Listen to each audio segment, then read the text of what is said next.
Ama görüntü değiştireceğimiz o bütün dünyayı açan biz geldik bucak topraklarına. 1812. yılda bizim hiç umurumuz da yoktu ne olur bu dünyayla. Biz düşünerdik sadece ailemizi, hemişimizi. Aile hemiş, bu bizim yaşamamız. Ben işittim hani varmış bu dünyada Kutuzov, Sultan Mehmet II, Napolyon, Alexander I padişah. Ama benim hiç umurumda yok ne olur onlarla. Karım, uşaklarım hem toprağım. De ne işimden düşünelim gece gündüz. Benim inem bana bir süt değil padişah.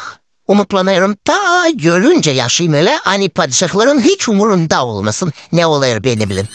Umutlanıyorum siz de öyle yaşaysınız. O sırada karıştınız dünya işlerine mi? Bizim Gagavuz köylerimizde sadece haylazlar hem sarhoşçular düşünürler dünyayı değiştirme. Biz Halis Gagavuzlar düşünürüz ailemizi hem toprağımızı. Benim babam söylerdi. Hani iyi adam düşünür kendi kuzusunu. Ama ahmak adam düşünür bütün dünyanın kuzularını. Biz yerelki Gagavuzlar sesleyeriz çalışkan hem susarak insanları onlara bakıyoruz. Siz kimi seslersiniz daha çok? Bakın gelip de bakacağım ne yaptınız?